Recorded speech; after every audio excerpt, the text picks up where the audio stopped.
Hello students, welcome to Pharmacy Notes by US. Today we discuss Drug and Magic Remedies Act 1954 Part 2. इसके अंदर अपन बात करेंगे prohibition of certain advertisement, यानी कि कौन कौन से एडवर्टाइजमेंट हैं जो कि प्रोहिबिटेड हैं, अपन नहीं कर सकते हैं अगर अपन बात कर रहे हैं ड्रग्स की। तो ये सब कुछ आता है शेड्यूल जे के अंदर। कुछ शेड्यूल्स दे रखे हैं सरकार ने अकॉर्डिंग टू द एक्ट, जिसके अंदर हर शेड्यूल के अंदर कुछ स्पेसिफिक चीजें दे रखी है ड्रग के बारे में। तो जो शेड्यूल जे है उसके अंदर आता है डिजीज और ailment which drug may not purport to be prevent of cure, यानी कि ऐसी डिजीज जो कि कोई ड्रग है जो कि क्योर नहीं कर सकती, वो सारी की सारी अगर उससे भी कोई आदमी है जो कि एडवर्टाइजमेंट के रूप में 100% क्लेम के साथ दे रहा है तो ये प्रोहिबिटेड होना चाहिए, उसे रोकना चाहिए। तो इसके अंदर ये 3 सेक्शंस की बात आती है। सेक्शन 3 के अंदर है certain drugs for treatment of certain diseases and disorder, यानी कि कुछ ड्रग्स जो कि ट्रीट करती हैं डिजीज एंड डिसऑर्डर को, सेक्शन 3 में आती हैं। सेक्शन 4 में आता है misleading advertisement relating to drugs, यानी कि जो एडवर्टाइजमेंट मिसलीड कर रहे हैं ड्रग्स के बारे में, या तो किसी को दूसरा उसका एक्शन बता रहे हैं या फिर कोई मैजिकल सिस्टम बता रहे हैं। This is in section 4। While section 5 magic remedies for treatment of certain disease and disorder, यानी कि कुछ बीमारियों की मैजिक रेमेडीज लाइक जो मंत्र कवचास है उस हिसाब से ट्रीटमेंट करने का जो भी है वो सारा का सारा सेक्शन 5 में आता है। अगर अपन पर्टिकुलर एग्जांपल देखें तो जैसे कि लॉस वेट यूजिंग, मतलब एक महीने के अंदर 15 से 20 किलो वजन लॉस करें इस ट्रीटमेंट के साथ, तो इस तो सारी की सारी एक तरीके से ये प्रोहिबिटेड एडवर्टाइजमेंट थे एक समय में जो कि इलीगल है करने के लिए। एक स्नेक ऑयल एलिमेंट जिसके अंदर ये था कि इंस्टेंट आपका कोई भी पेन है वो रिलीफ हो जाएगा, बट इसके अंदर स्नेक ऑयल नहीं, इसके अंदर बेसिक वेजिटेबल्स ऑयल्स होते हैं। तो ये भी एक तरीके का जो है एक प्रोहिबिटेड एडवर्टाइजमेंट था जो कि इलीगल था। और दूसरा कोई भी कॉस्मेटिक का जिसमें इस तरीके से फेक इमेजेस क्रिएट कर दी कि पहले अगर आप ऐसे थे और इस तरीके से हो जाओगे, तो they are also prohibited advertisement. इस तरीके के एडवर्टाइजमेंट नहीं किए जा सकते। अगर अपन प्रोहिबिशन ऑफ सर्टेन एडवर्टाइजमेंट की बात करें तो इसके अंदर 3 तरीके से पॉइंट को डिस्क्राइब कर रखा है कि ये तरीके के जो एडवर्टाइजमेंट्स हैं जो नहीं किए जा सकते, दे आर प्रोहिबिटेड या फिर इलीगल। तो उसमें सबसे पहला है no person shall take any part in the publication of any advertisement referring to any drug in term which suggest or are calculated to lead to the use of that drug for, यानी कि कोई भी drug कोई भी person इस तरीके से publish या एडवर्टाइजमेंट नहीं कर सकता है जो कि इस तरीके के ट्रीटमेंट को बता रहा है। जैसे कि सबसे पहला ट्रीटमेंट है the procurement of miscarriage in womens or prevention of conception in women, यानी कि कोई भी इस तरीके की मेडिकल रेमेडीज या इस तरीके की ट्रीटमेंट नहीं दे सकता जिसमें ये दावा किया जा सके कि जो मिसकैरेज प्रिवेंट किया जा सकता है या मिसकैरेज करवाया जा सकता है या फिर कॉन्सेप्शन या फिर कंसीव करने में प्रिवेंशन किया जा सकता है। द मेंटेनेंस और improvement of the capacity of human being for the sexual pleasure, यानी कि कोई भी मेडिसिन है इस तरीके से दावा नहीं कर सकती कि अगर आप ये मेडिसिन लोगे तो जो ह्यूमन सेक्सुअल प्लेजर है या जो स्ट्रेंथ है वो इंक्रीज हो जाएगी। The correction of menstruation disorder in women, यानी कि जो मेनिस्ट्रेशन साइकिल्स होते हैं जिसके अंदर पीरियडिक प्रॉब्लम्स पेन जो रहते हैं सीवियर, उनको ट्रीट करने के हिसाब से भी जो एडवर्टाइजमेंट दिए जाते हैं दे आर प्रोहिबिटेड।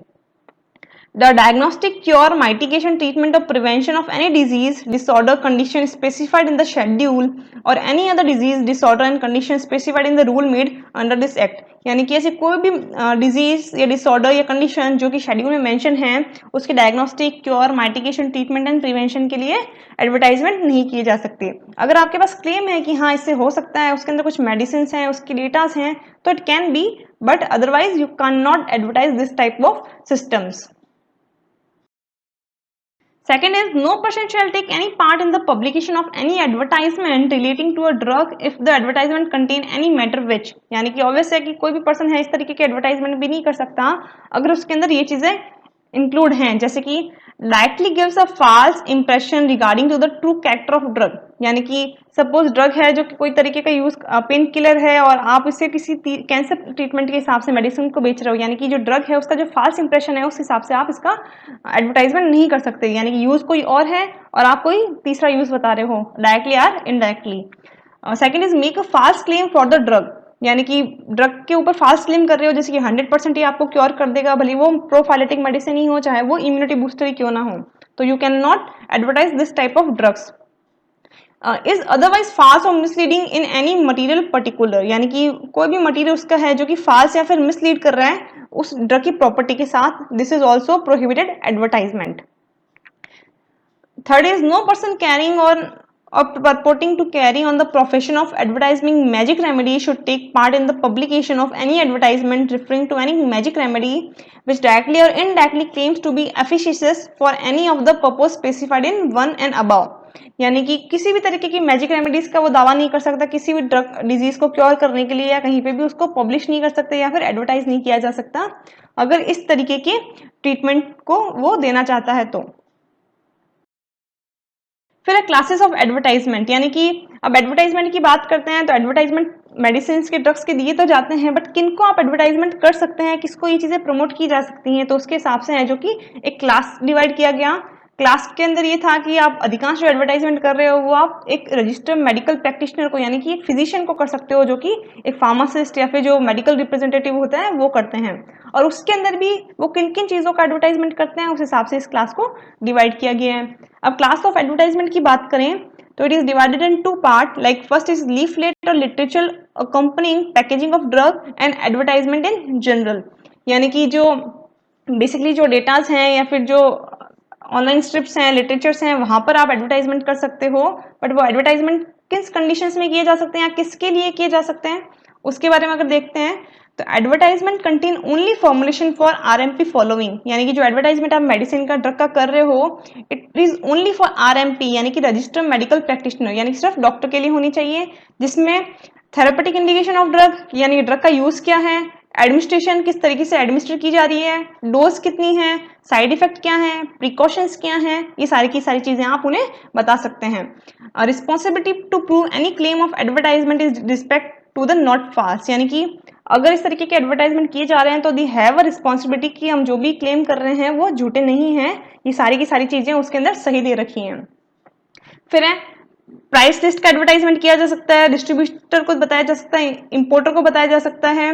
और उसमें भी अगेन आरएमपी इज इन्वॉल्व, जिसमें थेरापेटिक एक्शन एंड एडमिनिस्ट्रेशन उन्हें बताना पड़ता है according to the guidelines. And then advertisement of chemical contraceptives for oral use, यानी कि जो कॉन्ट्रासेप्टिव्स हैं फीमेल्स के लिए जो ओरली यूज की जाती हैं केमिकली, उनका भी एडवर्टाइजमेंट किया जा सकता है जो कि केमिकल इन फॉर्म हो। Next is disease which can not be claim to be cure, यानी कि अगर अपन शेड्यूल जे की बात करें तो शेड्यूल जे ये कहता है कि वो डिजीज जो कि क्योर नहीं की जा रही फिलहाल साइंस के द्वारा, उनका आप एक फेक एडवर्टाइजमेंट या फिर मैजिक रेमेडी के द्वारा ट्रीटमेंट नहीं बता सकते। तो उन्होंने एक लिस्ट जारी की थी कि इस तरीके की जो डिजीजेज हैं वो can not be claim to be cure है, यानी कि आप इन्हें सही करने के लिए जो है 100% प्रूफ नहीं दे सकते या फिर मैजिक रेमेडीज के हिसाब से हम नहीं बता सकते। तो वो सारी जो डिजीजेस थी वो थी ब्लाइंडनेस, यानी कि अंधापन, अपेंडिक्टिस यानी कि जो पथरी होती है वो, kidney stone, nerve debility, sterility in womens, syphilis, obesity मोटापा, paralysis, high blood pressure, disorder in menstruation cycle, goitre, tuberculosis, cancer, AIDS, epilepsy, females problem and diabetes, यानी कि इन तरीके की और भी काफी सारी हैं, बट इस तरीके की जो डिजीजेस हैं वो राइट नाउ साइंस है जो प्रॉपरली क्लेम नहीं कर पाया कि हम इसे क्योर कर सकते हैं, तो इसके लिए एडवर्टाइजमेंट भी प्रोहिबिटेड है जो कि मेडिकल रेमेडीज के रूप में आते हैं। करते हैं अपन ऑफेंस एंड पेनल्टीज की, यानी कि जो लोग इन तरीके की जो चीजें हैं वो सेल आउट करते हैं, एडवर्टाइजमेंट करते हैं, उनके ऊपर पेनल्टीज क्या क्या लगती है। तो इनमें दो कन्विक्शन है कि आपने पहली बार अपराध किया तो कितनी आप पे सजा रहेगी, एंड सेकंड कन्विक्शन पे। तो ऑन फर्स्ट कन्विक्शन वॉरेवर जो कंट्रोवर्सीज हैं या any provision of this act and rules आप कुछ भी तोड़ते हो तो जो इम्प्रिजमेंट अप टू 6 मंथ और फाइन और बोथ, यानी कि जेल रहेगी 6 महीने की, फाइन या फिर दोनों है जो फर्स्ट पेनल्टीज में रहेंगे। सेकंड कन्विक्शन की अगर बात करें तो इम्प्रिजमेंट अप टू 1 ईयर और फाइन और बोथ, यानी कि 1 साल की सजा, फाइन या फिर दोनों आपको चुकाने पड़ सकते हैं। Thank you. I hope you understand and enjoy the video. Please like, share and subscribe. Thank you.